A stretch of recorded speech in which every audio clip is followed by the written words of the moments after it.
Thank you, Chris. I really appreciate being invited back. It's wonderful.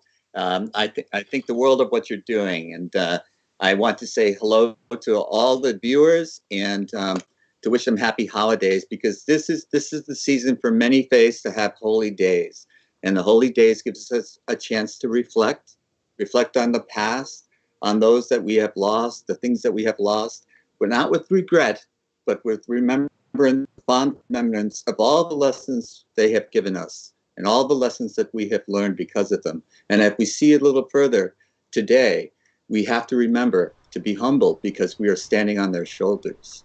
And it's also a time to reflect about not only what has happened to us, what the past has formed us, but the lessons that we can learn, because the past can also inform us if we allow it to. We learn these lessons so that we can cope with this future. And the future is ahead of us, and every day is a new day, and every day can be started as a good day. And if you have that mindset going forward, then this is what the holidays remind us: to be happy and to help others. And this is why I'm here. This is why Chris has invited me. I'm here to help you learn a little bit about chess. And the first thing I want to do, I'm going to stand now, or maybe I won't stand, but I will just point to the chessboard behind us. And I'm going to ask you a trick question. I always do this. How many squares are on a chessboard? Speak up. Oh, 64. I heard 64, and that's 8 files, 8 ranks. 8 times 8 is 64. It's correct. But there's also a square of the entire chessboard, so there's at least 65. You could look at a square. If I go from A8 to B8 to B7 to A7, that could be a square. So there's numerous numbers of squares. Now, all squares equal? No. No. There are differences between squares. You can see the obvious difference is color. But also, where the squares are. I'm pointing now to the squares in the center of the board. Now, these are the most important squares because chess is a game of spatial occupation and conquest. And chess is many other things, but that is one of the things chess is. And if you gain control of the center, you gain control of the element of space. So we're going to watch a game. We're going to replay a game Chris has selected for us to look at today. And Chris, why don't you tell us who's playing and where they play? Okay, great. Yeah. And also, thank you for the people in chat for reminding me that my microphone was muted. Ha, that was funny. So we missed my introduction, but that's okay. Was not spectacular. But again, this is the free winter chess camp, and we are with FIDE Master Jim Eade, and we are going to be looking at the game verse of Aaron Nimzovich. Well, actually, it's Rudolph Spielman. Rudolph as in Rudolph the Red-Nosed Reindeer versus Aaron Nimzovich. And I did just a little bit of research on this game because I was actually thinking of using this as a blog post for around Christmas. But Jim did a remarkable thing. Jim asked me to pick him a game to teach to you guys. I've been doing this for nearly 25 years, and I've never had a guest do that, Jim. You're the first that is just that comfortable with his knowledge and so laid back and just having so much fun that you wanted me to choose a game. The game we're going to look at was played in Munich, Germany in 1905, and again, it was between Rudolph Spielman and Aaron Nimzovich, and it was played at the Alt München Chess Club in Munich, or as they say in Germany, München. And the interesting thing about this match, one of the things that I read, was that Rudolph Spielman they paused the match, and they had scheduled that so Rudolph Spielman could go play in another tournament for a couple days in Berlin, and then come back to München to finish the match. So that's what you need to know. And I'm going to once again turn it over to Jim, who's going to show us this game.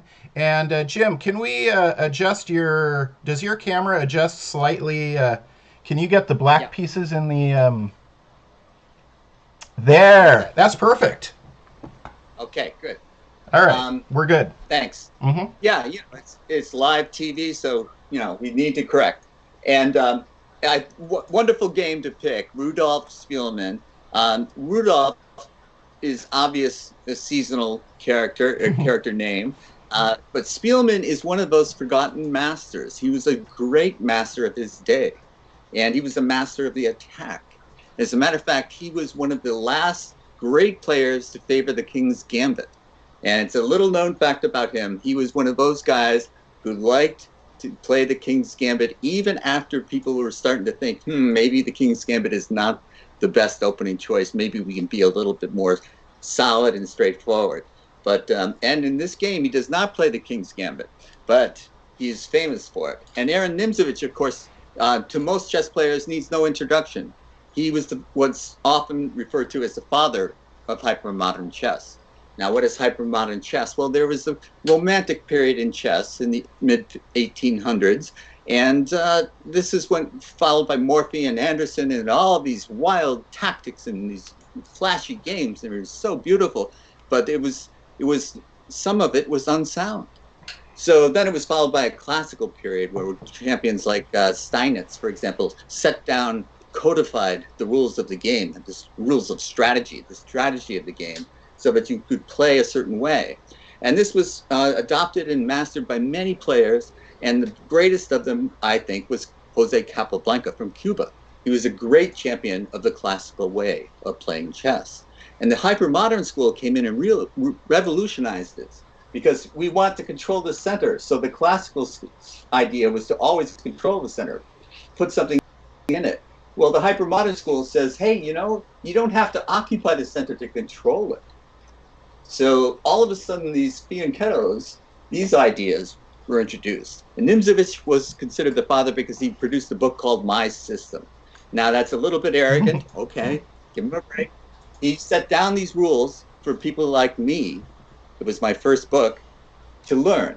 And so I became a hypermodern type player 50 years too late. But in any case, what's the first move of this game? Let's pause for just 1 second. And you mentioned that My System was your first book, and this is kind of interesting because I chose an Aaron Nimzovich game for you, just out of the blue. I chose this game. And your book was my first chess book, Chess for Dummies. Yeah, I wouldn't be doing this right now if it wasn't for getting that book. So that's kind of a unique connection, I think. But all right, so this game, Rudolph Spielman, starts with 1e4. Okay, 1e4. All right. Now, what I'm going to do today is good move, bad move. That's my strategy game for saying every move is good or bad unless you're talking about checkmate.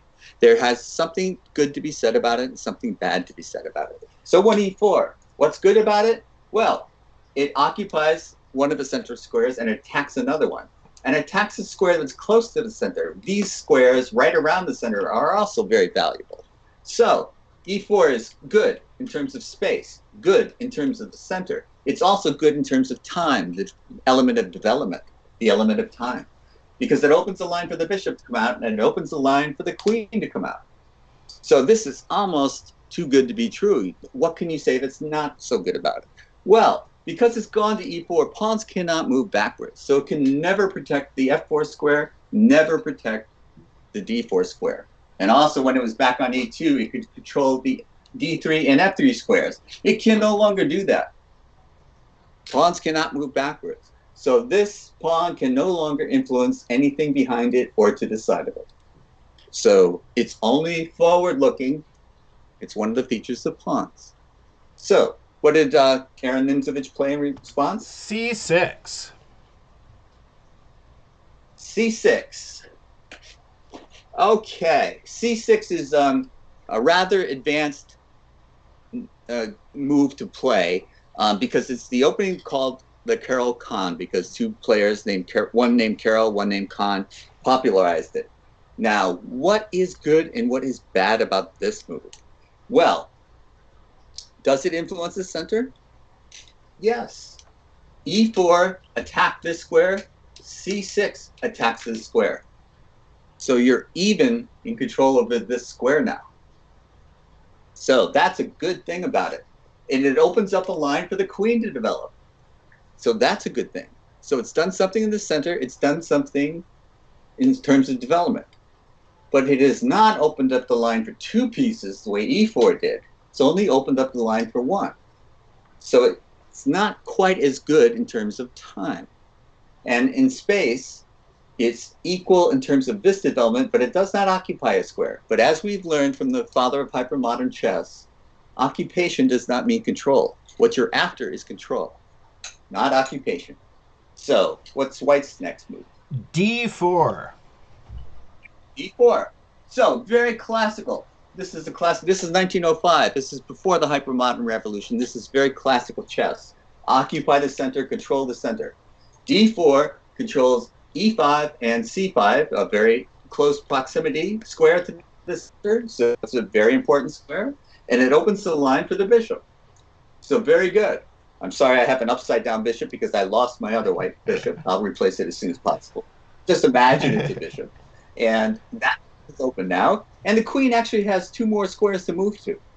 That's not too much, but it's still an aid. The queen might go to D2 or D3 now during the game. It couldn't before D4 was played. The same principles that applied to E4 applied to D4 in the terms of the downside. Pawn on D4 can never protect E4. It can never attack C4. It can never play defend or counterattack on E3 or C3. So it's given up some territory or some control over some territory, but what it gains seems to be more than it gives up. So D4 is a good move. Can't criticize it. Rudolph. That's what did Nimzovich play in response? Nimzovich played D5. D5. Now C6, which was kind of weird looking at first, well, it was preparatory for D5. So now, if you play D5 right away, White could just take it. And then you might expose your queen to attack, but it's a completely different game. But if you played C6, then D4, if he takes it, you recapture with a pawn. You're just as well off. So now D5 has attacks the E4 square. Remember we were talking about control and occupation? This pawn is on E4, but it does not control E4. It occupies it, does not control it. D5 is threatening it. So D5 threatens E4 and attacks C4, which is very often a very important square, and it opens up a little bit more space for the queen. But notice that the queen is the only piece from Black's point of view that has its development has been improved. Its chances of development, rather, have been improved. None of the other pieces are in the game yet. But White has a bishop, a queen. So there's a little bit lead of development here, potential development. But this is an attack, a direct attack on the E4 square, so it's aggressive. Now the Caro-Kann means that if you try to take it, I take back, and we're just dead even. Pretty much dead even. So White rarely does capture. What did White play in this game? Rudolph Spielman played knight to C3. Knight to C3. A developing move towards the center. Very, very good. So it protects the E4 square, the E4 pawn on the E4 square, because the knight could, if the pawn takes, the knight can capture. So it's a developing move with the point, and it's developing towards the center, putting additional pressure on D5, protecting E4. What's bad about it? Well, the knight can never go to D2. Maybe it wants to in some variations. Maybe it would want to. It can never go to A3. Rarely do you want it to go to A3, so that's not that big a consideration. But maybe D2 is a better square for it in some variations. But it's committed to C3 now, and it blocks the C2 pawn. The C2 pawn cannot advance now. So these are the drawbacks to the knight move. But overall, It's a developing move towards the center. It's a good move. So what's next for black? Black plays, Aaron Nimzovich plays 3 dx e4.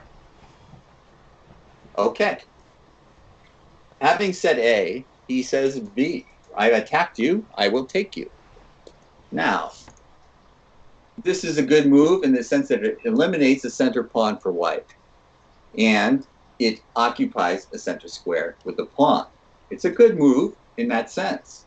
However, it takes an element of time to play it.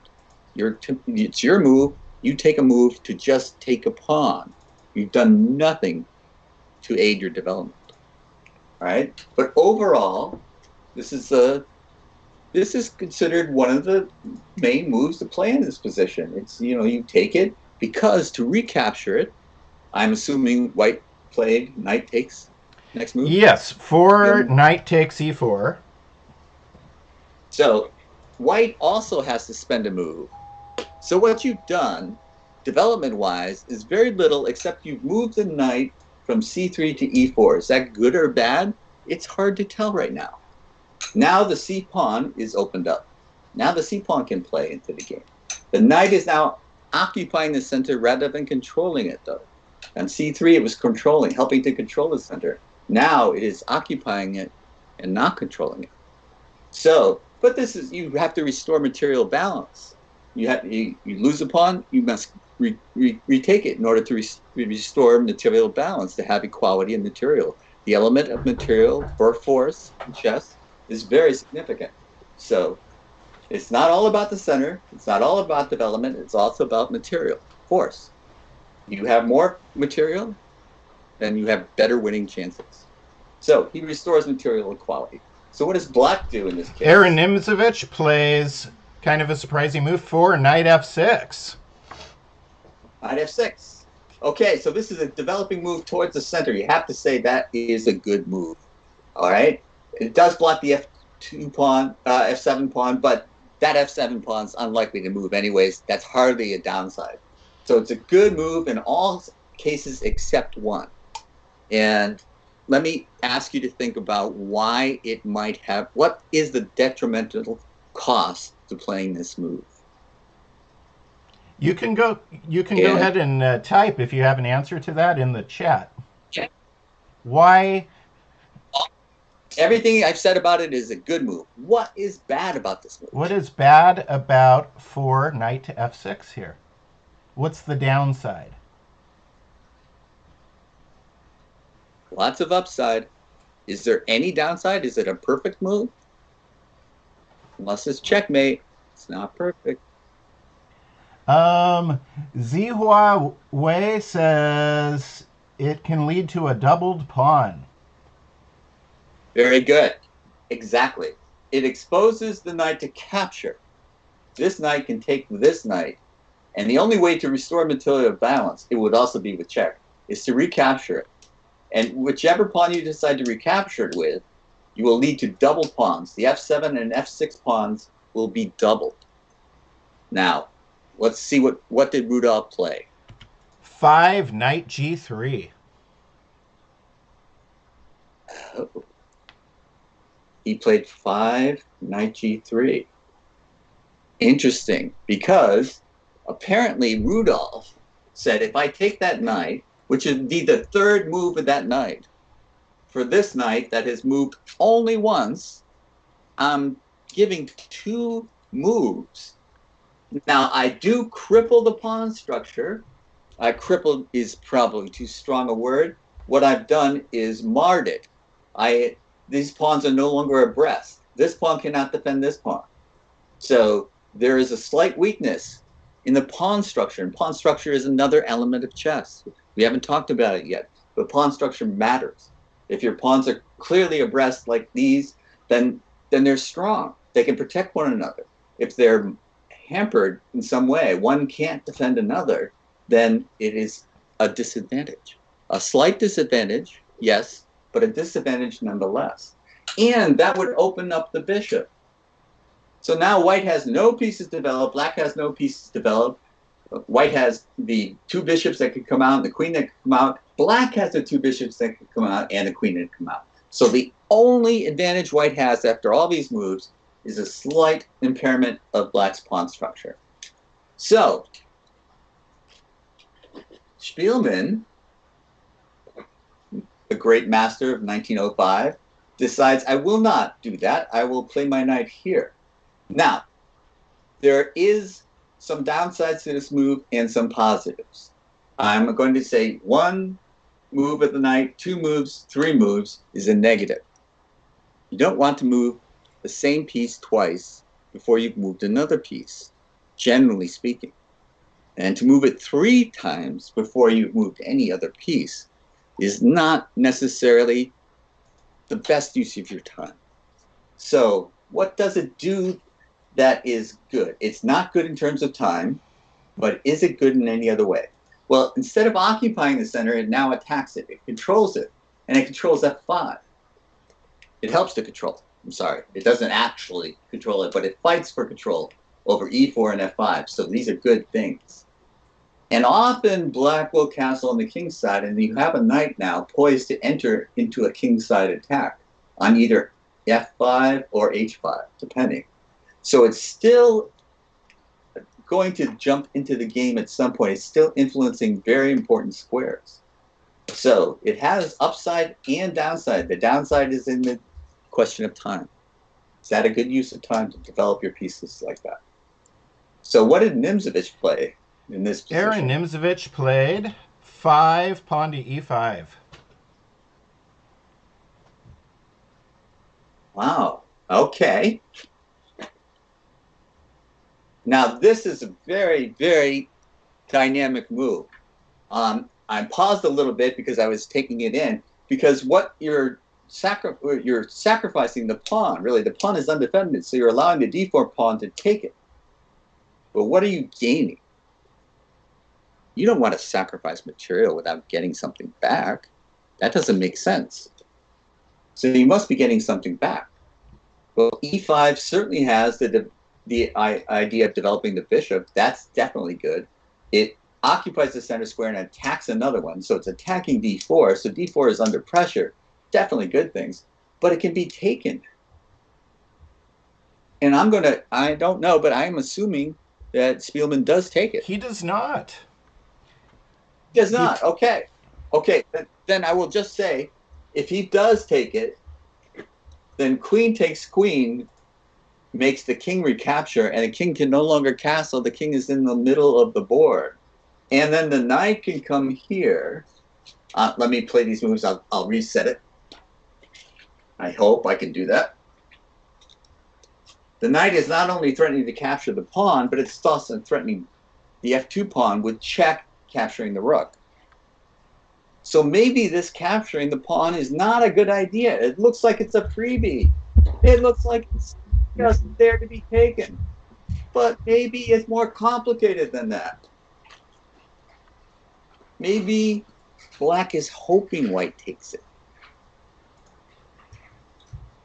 So sometimes your opponent is playing a move that looks bad, but he's hoping you try to take advantage of it because he's got something up his or her sleeve.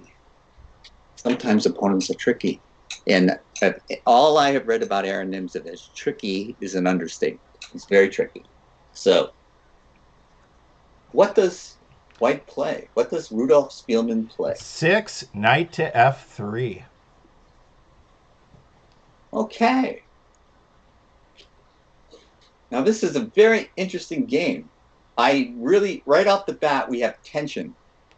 And tension is there's multiple captures that are possible, multiple variations, and the game can go this way or that way very quickly, depending on what each player chooses to move. So what has knight f3 accomplished? Knight f3 has developed a piece towards the center, all excellent things. It attacks the e5 pawn and defends the d4 pawn. So I'm struggling. What can I say? The only real negative is that maybe the knight would like to go to e2 or h3. It's unlikely that it would want to go to h3. It could want to go to e2. Now it cannot. But that really seems to be not that big a downside to an otherwise excellent move. So knight f3 gets the Eade stamp of approval. All right, so what does Nimzovich do? What did he have up his sleeve in case white played knight f3? EXD4. Okay. So now, before he recaptures, which I assume he will, we can see that the center pawns are being eliminated. So this is a wide open game. We talk about open games and closed games and semi-open games. So what do we mean by that? Well, a closed game is easiest to define because a closed game means the pawns are locked and there's little maneuvering room around them. So it becomes a very strategic game. It's a game for maneuvers. And a semi-open game is like 1e4, 1c5. That's the Sicilian defense. It's not open and it's not exactly closed because the pawns aren't locked, but it's not open either with a lot of trades and exchanges. So an open game is when pawns do get exchanged and there's more or less free movement of the pieces. So this is an open game. Now, I assume I would play knight takes pawn, but maybe not. Queen takes pawn is certainly at least as good, at least as plausible. Which did he play? Knight takes d4. Okay. So the material balance has been restored. So the question of material, we're equal. Question of development, black has a knight out, 2 knights out, black only has 1.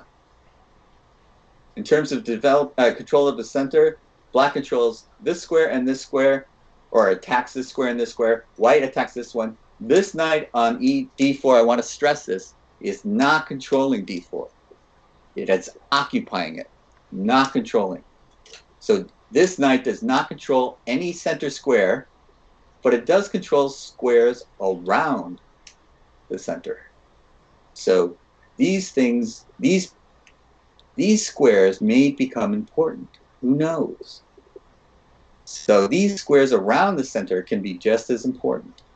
Now, I'm thinking about what I would do. There are too many choices for black here, so I'll have to have you tell me. What did Aaron do? Nimzovich played 7 bishop e7. Okay. What should I say about that? It's a good move because it develops a piece off of its original square. It prepares the way for castling. These are excellent in terms of time. The element of time, this move serves very well. It also defends the king against frontal assault. By placing it here, the king cannot be attacked from the front. And there's really no way for the white pieces to attack the king where it is. And if it castles, it'll be even more secure. It also, the bishop move, defends the knight. The downside of the bishop move is that it could be better placed here or here, probably not here, but it could move here. And now it can't because it would be a waste of time to move it twice. So I think this is a good move. What do you think? I like it. You like it. Okay. So what does Spielman do? 8 bishop to e2. Well, if it's good enough for black, it's good enough for white. Same pluses, same minuses. Okay. So did black castle? Does Nimzovich castle here? Black does castle. Yes. Well, king safety is the other element of chess that we have not spoken about. Because the king, if you lose your king, you lose the game. So king safety is of the utmost importance. However, if you expose your king to some risk, that could very well be okay. Because if you're more aggressively attacking your opponent's king, then he can attack yours. That's a wild game, yes. Both kings under attack. Both players are playing for a king hunt. But if your chances are better, go for it. Attack your opponent's king, even if it means some exposure to yours. As long as the king's safety is still in play, you still have a safe king. Even if it's a little bit risky, it's not that risky. You do not want to play your king into the center of the board in the middle of the game, because that would be madness. You would be subjecting it to a constant attack. So you're tucking it away in the corner behind a phalanx of pawns with a knight in an optimal defensive position, the bishop defending the knight. This is a solid position. I would guess that Rudolph did the same thing. And yes, he did. He castled. Right. So both sides have set up an optimal defensive strategy, except that the knight on g3 is not as good a defender as the knight on f6. The knight at f6 protects his square. This h7 square is now only protected by the king, but with the addition of the knight, it's pretty safe. This pawn is not protected by anything but the king. So this pawn is not as safe as this pawn. This is a better defensive square for the knight than this. But he still has this knight, and black has that knight back there. So it's a pretty even game. Now this pawn is also advanced attacking this square, increasing black's control over the d5 square. White has nothing to counter that. No such control over any central square. Remember, occupation does not mean control. So I would say it's still roughly an even game. What was, let's see, white just castled? Oh, it's black's move. Nimzovich played. And this is a tricky move. It's going to be an interesting one to hear you explain. He played 9 king to h8.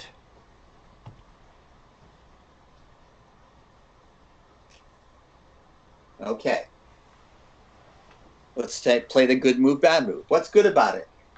It moves the king to the corner of the board, which means it, in some ways, it might be even safer than on g6. Maybe, maybe not. I'm not ready to commit that, but it may be safer there.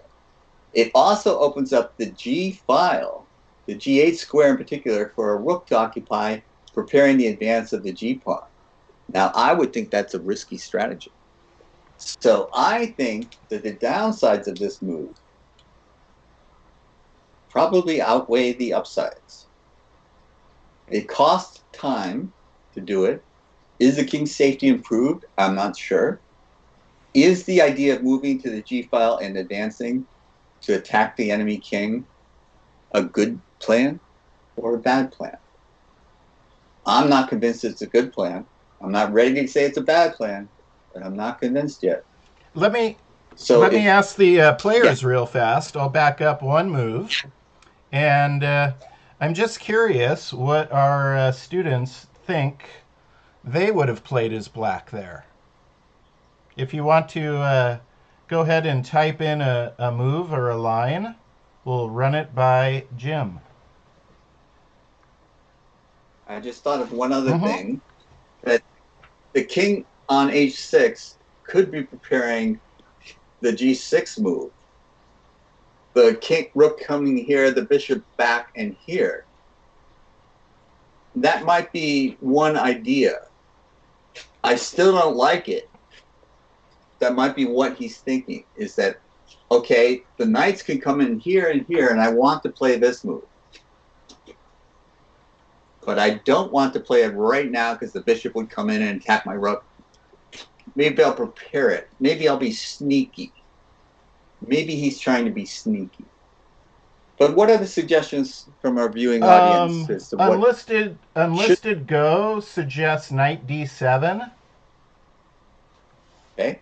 The Win Gifter suggests pawn to c5. Yes. These are all good moves. Now, we could play good move, bad move with each of them. I won't spend much time on them. But knight d7 is a developing move, good aspect. Hits the center, good. It hits a close, approximate center square, c5. Could be useful, could be good. So the downside is it blocks the bishop. Bishop can't get out now. So that's good move, bad move for knight d7. But overall, a very reasonable move. c5 is also interesting because I was thinking about that. And maybe the downside is you can play knight to f5, hitting this bishop. And we haven't talked about this, but the two bishops are another element of chess that, not really an element, but another factor to keep in mind in chess. Two bishops in open games are more valuable than two knights. And in closed positions, knights take on more value. But in open positions, the bishops, because of their wide-ranging capability, are stronger pieces, generally speaking. So now it looks like you're going to have to give up this bishop or that bishop, and maybe both bishops, which you don't want to do. You don't want to be stuck with bishops versus knights. You don't want to be the defender here. So that's the drawback of c5, which is otherwise a good move. Opens up c6 for the knight, attacks the d4 square. It's a good move. That's the one downside I see. So both suggestions are good suggestions. So I think I would prefer knight d7, all said and done. But that's why we play chess. Everybody can have their opinion. So, Nimzovich has just played 9 king to h8, and Rudolph Spielman replies with 10 pawn to b3. Okay, so he is going to, before the hypermodern revolution, play his bishop to the side to control the center along the dark squares and to aim at the enemy king. This is a very wise strategic move. It seems like it has nothing to do with the center. But if the bishop is placed there, the bishop would be attacking the center. And going through the center, extending that long diagonal all the way to the king. So king h8 might have made him think, hey, why don't I put my bishop on that long diagonal? That might come in handy. So b3, the cost is a tempi, one move, and that is not used to develop another piece, but it is preparing the development of the bishop to what might perhaps be, I don't want to go out on a limb, but it's best square. So b3, I think, is a good move. All things considered, the downsides, take another piece of time to develop the bishop to what may or may not be its optimal square. If it's the optimal square, it's good use of time. If it's not where it belongs, bad use of time. We'll have to wait and see. Okay, so I'm guessing knight d7. Nope. Aaron Nimzovich, the tricky, hypermodern, revolutionary player that he was, played knight to g8. That's why he played king h8. I see. It's finally dawning on me what he's up to. Okay, knight to g8. Now, that's where the knight started. Why would he do that? I didn't hear any answer. Anybody have an answer for Jim? Why would Aaron Nimzovich put his knight on g8?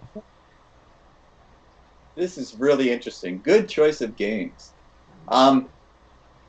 Okay, so now the knight on g8, undeveloping it. One move out, one move back. However, he's gotten his rook into the game and his king in the corner. So it's not the same position as where it started. The position has been altered. So does it belong on g8 now? I'm not ready to say it belongs on g8. High 987 is very excited about how it prepares pawn to f5. Exactly. Pawn to f5, f4, and all of a sudden it might be white that's a little embarrassed about what's going on. That knight on g3 might be just waiting to be pushed around some more. So f5, f4, very good, whoever made that suggestion. That's exactly why the knight comes out, to free up the f pawn. Because remember when we said the knight to f6 moved, it was one of the drawbacks was that the f7 pawn cannot move. But now that you have the king in the corner, the f7 pawn should move. But it can't because the knight's in the way, so get the knight out of the way and prepare its advance. It also opens up the line for the bishop. So good move, bad move. What do you think? I think interesting. And I think I'd have to think about this quite a while, which we don't have time for me to make a decision. So I'm just going to say, I'm going to give this an exclam question mark. Highly provocative, interesting, and it might be good. But it didn't even occur to me, even after he played King H8. So very, very novel. So now we have all these pieces, and just this one just took a little baby step out into the game. But there's nothing wrong with the pawn structure. And he seems free to develop as he will now. And he's got this f5, f4 threat. So interesting. So do I go ahead with my bishop to b2? That is what Rudolph Spielman plays. That makes sense. Perfect sense. Sorry for the upside down king. But look at that long diagonal. That's where the bishop belongs, in my opinion. Now, another possibility would have been to play one of the knights to f5 immediately, because then that would have prevented f5 by black. That was another possibility. But this move is hard to criticize. It gets the bishop off the back rank, connects the major pieces, the rooks and the queen, and puts it on a long diagonal that influences the center. It's already attacking. Unlike this piece on d4, the knight, it is not attacking d4, it's occupying it. The bishop is attacking it. It's helping to control the d4 square. The queen and the bishop are on the d4 square. Only this queen is on it. So this d4 square belongs to white. There's only one piece attacking that square, the knight. So that belongs to white. Now you've got d5 for black, and e5 seems to be up for the highest bidder at this point. So center control is still not settled, unsettled to say the least.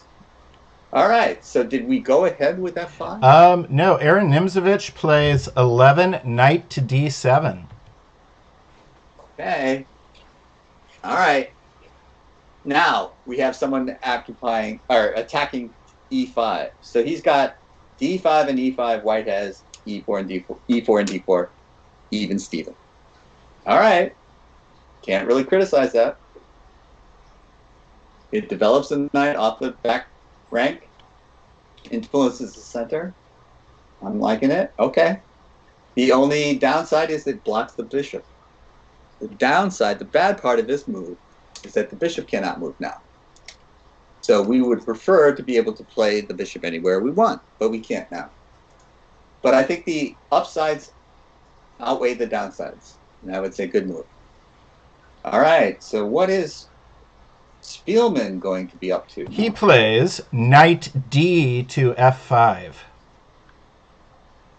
Yes, I would say that this is a good move.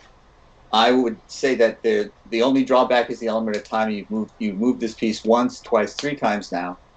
But that seems to what you're getting out of this is you're occupying now a square that's close to the center. So that's kind of good. You're backed up by this knight. So this control of f5 is there. The occupation also influences d6 and d4. So this is now actively attacking d4, not just occupying it anymore. So this is a better square for the knight in terms of the center.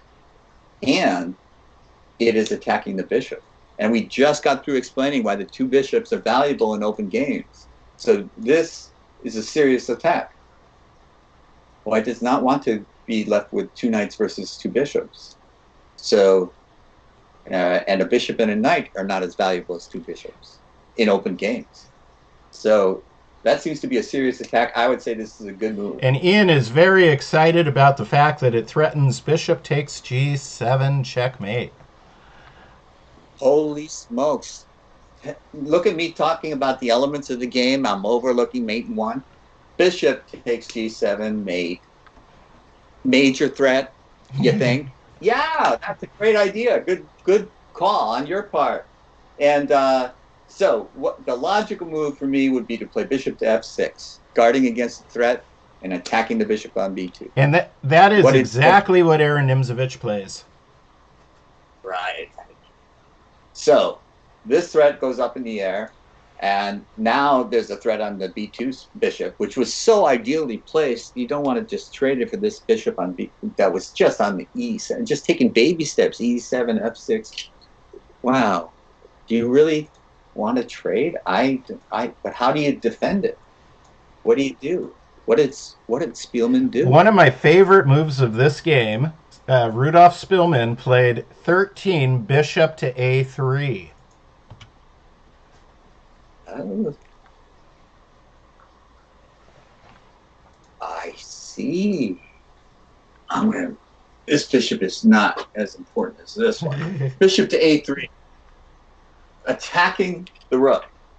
Now you're letting black take your rook, but as one of our nimble-eyed viewers pointed out, bishop takes rook, queen takes rook. There's a threat on g7 of checkmate, and that bishop is still attacking that rook. Very, very, and this is what Spielman was famous for. His tactical ability was. Spielman had this saying. He said, "I could play the sacrifices that Alekian played if I could only get to the positions that Alekian could get to, because tactically, no one was superior, but positionally and structurally, to be able to play the well game of chess, to set up the tactics, he was not the best at that. He was a great master, but he was not the best at that. But he is known to us through still generations later as a great tactical player. So that, I can see why that's your favorite move, Chris. That's a great move. Yeah, because I couldn't defending it. I couldn't see him taking. So what was the alternative? Attack, counterattack. Excellent. So what? Nim's just the choice now. What's he going to play? Bishop takes the rook. Bishop takes a1. Okay, the other move to me would have been rook e8, getting it on in the center and attacking the center. And now the problem with that move would be knight would come in, attacking it again and attacking that pawn. So this tactically fails to move it. So he's almost forced to take.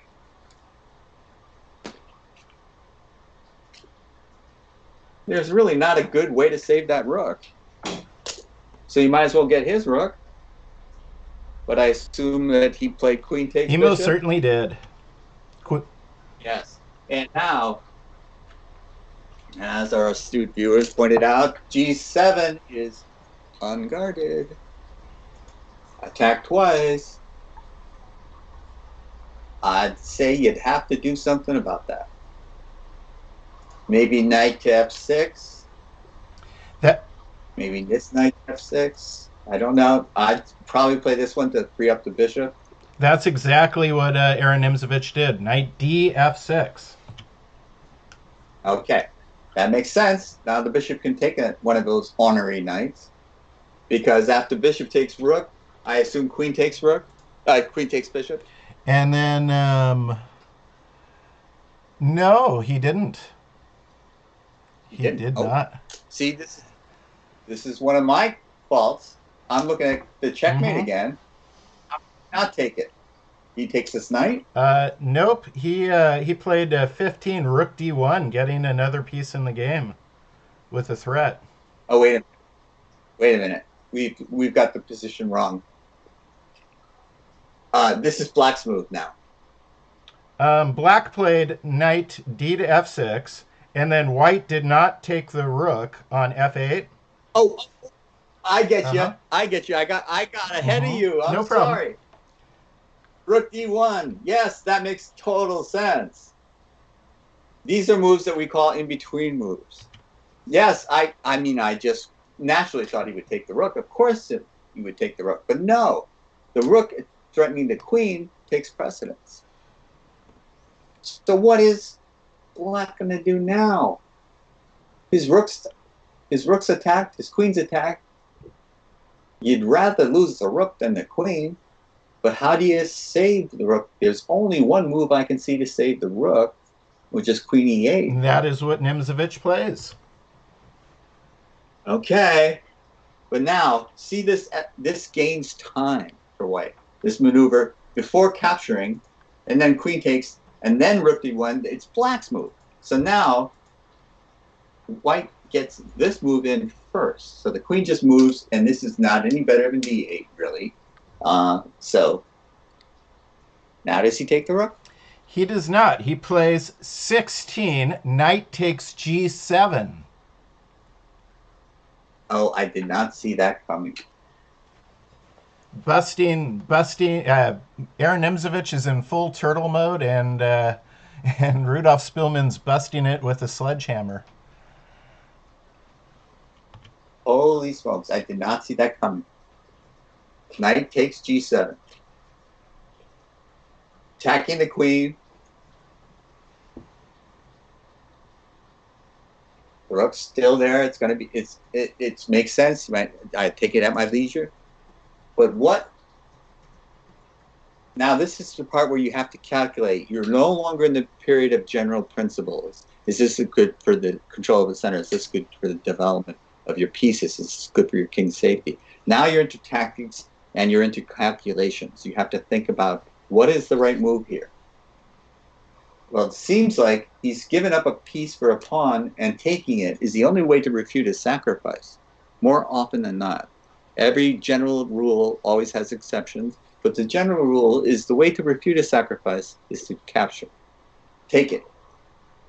So I would bet Nimzovich took it. He did. Yeah. Now you're basically saying, prove it. You said you got the better game here, prove it.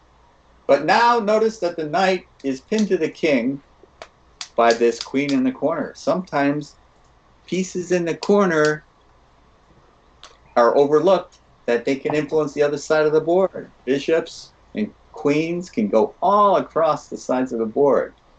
So now this knight is pinned to the king. Is there a way for white to exploit that? I think there is. I'm guessing. I'm thinking, but I'm guessing that the next move is knight to h5. Nope, it's a rook d6, another way of adding pressure to the pin. Oh, right. Good point. It is. Oh, that's even better. Yeah. So now the rook and the queen are attacking this. And he could always say, I don't need your stinking rook, and play bishop to b2 to further attack it. And he can throw in this knight check anytime he wants. So excellent move. Rook d6. I see no real downside. I see only an attack on the vulnerable square f6 here. f6 is where he eliminated one of the defenders by taking it the g-pawn with the knight. Now that was a sacrifice of material. Now, okay, was that a good use of the material? Well, it drives the king out, so the king's safety is now compromised. But his real interest is on this f6 knight, which is pinned and is now attacked twice. So the king can't just go away without giving up some material. And how does he defend it again? Can he play something like queen e7 or queen? He can't play there, so queen e7 looks like the only way to bring up additional defenders. He could play bishop to e6, which would block the attack on it. That's what he does, bishop e6. That makes sense, perfect sense. It develops a piece, takes away some of the pressure off of the knight, opens up the rook to get into the game. So if he can play rook d1, he wouldn't be so unhappy. Rook d8, maybe trade off some of the attacking forces. And when you're under attack, trades usually help you because you reduce the attackers, the number of attackers. So this is a good thing to just generally keep in mind. Every specific situation needs concrete calculations, though, when you're faced with this type of attack. So how does Spielman, does he play bishop to He adds, again, with pressure to the pin with knight h5. Okay, knight h5 was in the air. I didn't know when he was going to play it, but okay. This looks good to me. It's another move with the knight, but at this part of the game, we're no longer worried. Okay, it took 1, 2, 3, it's fourth move. That's no longer important. What's important is it's attacking the king. How many moves it took to get here is not as important as it got here, because it's attacking the king. The knight can't take it because of the pin from the queen in the corner. So that's check You can't capture the checking piece. There's no way to block a knight check. So the only thing is to move the king. Where do you move it? King to g6 is what Aaron Nimzovich chooses. Okay. Now, this upside down bishop is protecting the knight. So the knight is not subject to capture by the king, but it is now by the knight because the queen is no longer pinning. But, oh gosh, this could this really be true? All right. This is interesting. Knight to f4 check seems to do nothing more than repeat the position. And obviously, Spielman is not interested in repeating the position. So he's got something more up his sleeve. I'm going to quickly talk about on my screen, Jim. If you want on your screen, I mean, we can do that too. But the king h8 option instead of the king g6, I thought was a fascinating option because after king h8, white has knight takes f6, which attacks the queen, of course. And then queen e7. The knight comes. Oh. Oh, wow. Yeah, but I don't like that. Yeah, because then knight d5 check, and you right. Yeah. Okay. Well, it's always good to look at the alternatives because he doesn't have to play g6. He could have. Yeah, so that I think I think that's why he went the g6 route.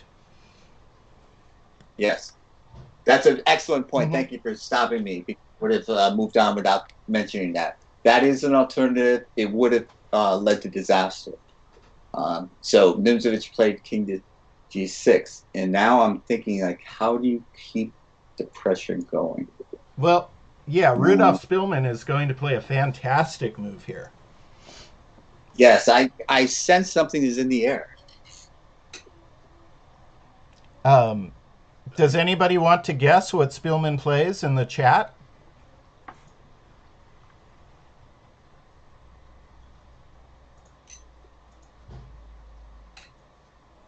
Go ahead, and if you think you know what white's best move is, I would play bishop to d3. And that is an excellent move, but it's not what Spielman plays. Anna Lynn said the same thing as you right when you said it. So good job, Anna Lynn. You're thinking like FIDE master James Eade. And okay, but doesn't work. I see now why it doesn't work. Okay. Kian Kwan gets it right. He says queen to e5. Excellent spotting, Quian. Very good. Very good.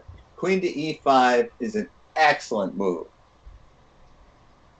It takes such advantage of all of the what's White's strengths are here, because now knight f4 is a stronger threat because of queen g5 following it, and it is not the only threat that's there. Now bishop d5 check would be even stronger.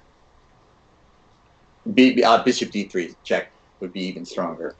So yeah, and this is the thing, the timing of the moves. Often I have made mistakes by playing moves out of sequence. Like the combination is right, you're going to play bishop to d3 and queen e5, and you're going to play knight f4 or whatever, and you just play the wrong move first. You know, you got the combination in your mind correctly, but it has to be precise. That's exactly what we were talking about with Tatev Abrahamian yesterday. The sequence of calculation. Yes. Yes. It's paramount importance to becoming a very good chess player and to be able to calculate well.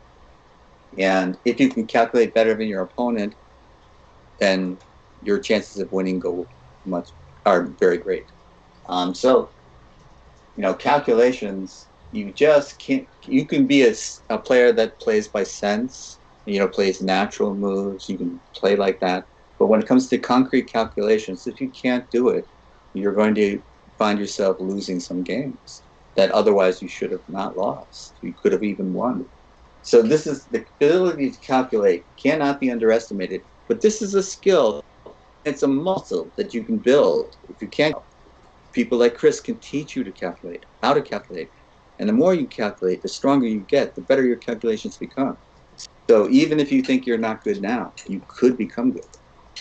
And this is a very important skill to have in chess. So queen to e5, spectacular move.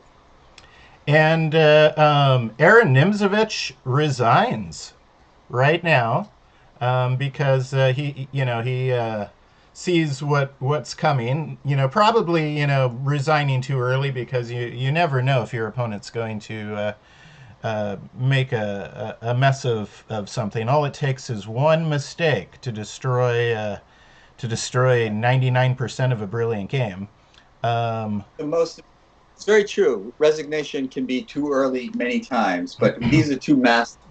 And so he's not going to insult Spielman by making him play these moves. But the threat was bishop d3 check. The only move that you can play really is king here, which would fall to bishop to c1 check. Yep. So, how do you stop that threat? Bishop to d3. What do you do? I don't see any reasonable move. I mean, you could try throwing in maybe queen d7, but to add a battery so you could play bishop f5 to interpose. But obviously, rook's going to take d7. Right. So yeah, it's pretty much over. It doesn't look like it on the chessboard though. It's kind of a neat final position because Yeah, black is up. Yeah. Right. And the white has 3 minor pieces. Black has 3 minor pieces. White has 1 rook. Black has 2. They both have queens. So black is up significant amount of material, but it doesn't matter because the king's safety is safe here. The king is not safe here. This knight to g7 capture was and how could you have seen that? To see all that followed, that's a wonderful move. And it's based on exposing the king, weakening the control over f6. So f6 is now weak. The checking coming in here was going to happen at some point. The queen e5 move was precise. All the other variations that I was thinking of, bishop d3 first, they all had a hole in them. They wouldn't have worked. But this just seals the deal. He resigns after he plays it. Yeah, and Rudolph Spielman was never a world champion, ladies and gentlemen. And so oftentimes players who weren't world champions get lost in history a little bit. And I imagine for a lot of you, maybe you've never even heard of Rudolph Spielman or seen any of his chess. And I hope this maybe inspires you to go check him out. Chess is full. It has a 1,500-year history, but it's just full of interesting and brilliant chess players in games. This are oftentimes just overlooked. Yes, and one of the things about modern chess is that some of these players have these types of threats and attacks, but they only appear in the variations because the other opponent is so skilled that they don't allow it. So you go back to older games like this, and the opponent doesn't see it because they've never seen it before. They've never studied it. Spielman plays something that Nimzovich never saw, never suspected. Nowadays, people have played over Spielman and Nimzovich games, and they see this type of tactic as possible, and they prepare against it. So in modern games, you won't see something like this very often by the best players. But in the other games, you will see these types of moves, these types of attacks, and they're brilliant. And one final note on this game and this match was that after this match, after Spielman defeats Nimzovich in this match, Nimzovich takes a break from chess.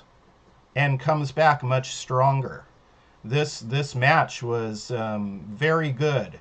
Losing this game made Aaron Nimzovich a better chess player. Um, That's an excellent point, Chris. You do not want to be discouraged by your losses because you learn from your losses. I was told when I was young to study my losses. Why did I lose? This is so important. If you figure out what you're good at, that's one thing. But if you figure out what you're not so good at, that's what you can improve, you can strengthen, and then you can be a much better player. You cannot just become a great player by emphasizing your strengths. You also must strengthen your weaknesses. And that's what it sounds like Nimzovich did. this was just such a fantastic lesson, Jim. I Oh, mean, thank it was just so fantastic, and I think there was a lot of nuggets that you dropped, and one of them in particular that I want the kids to remember, the students to remember, is that there's a difference between occupying and controlling, and you really emphasize that well. And yeah, thank you so much, Jim, for my doing pleasure. I this. can't thank you Yeah, for asking me. yeah. I learned so much. I selected this game maybe for a blog post for myself, and then had instead chose to have you teach from it. And I learned so much from this lesson, and I know everybody else did as well. So thank you so much. But I'm glad you chose this game, not only for the Rudolph connection to the holiday season, but because there are so many masters like Spielman that we have forgotten because they never did become world champion. Aaron Nimzovich never became world champion, but his book, My System, which was written in the 20s, at least 15, 18 years after this game that we just looked at, after it was played, that book revolutionized chess. People never played chess quite the same way after that. So his legacy is secure in the chess culture. Spielman's not so secure, and yet he was a great player, great attacker. What an exceptional attacker! Yeah, absolutely. Jim, I had a quick question for you. Um, Sure. we mentioned your book, Chess for Dummies. Is that still in print and available? Yes, it It is is. still in print and Yeah. available. So, what I would like to do, everybody who's still here, who's hung out and done chess for 3 hours today, Jim has a very, very good YouTube channel of his own. And we're going to post a link to that YouTube channel. If you subscribe to Jim's YouTube channel and post a nice comment in his last video where he was interviewing a Rockefeller, and talk about an interesting historical name, Rockefeller, right? Um, and he was also in the same interview. He was with Sunil Weeramantry, who, if you don't know who he is, you'll find out when you watch that interview. What I would like you to do, and what I'm going to offer you guys, is if you go and do that, if you go and subscribe to Jim's channel, and then watch that video, give it a like, and then type a comment so I see your name in there, I will randomly choose one of those people who do that to send Jim's book, Chess for Dummies, which was my first chess book ever that I ever purchased, that got me on this path that I've been on for a quarter of a century now. I will send you that as a prize. So go to Jim's Eade Foundation YouTube page, subscribe, like the video where he's interviewing Rockefeller and Weeramantry, and then go ahead and leave a comment in the video, and I will do a drawing, and I'll order a book and mail you Chess for Dummies, which is a fantastic book. You'll find it as inspiring as I did, I know. That's so nice of you. It's heartwarming. Thank you for that No, gift. no, no worries. I've given away so many of those books, Jim, over the years. I can't even keep track, because every time I would re-buy the book, I would meet another parent or another student who I knew would maybe get on a path, from being inspired by that book. So Yeah, it was first published in 1996, and it's still in print, and you might be the reason why. that's funny. That's funny. Jim, we got to let these guys go, but thank you so Yes, much. thank you. Thank you all. Bye bye, everybody. Bye I'll see you bye. tomorrow.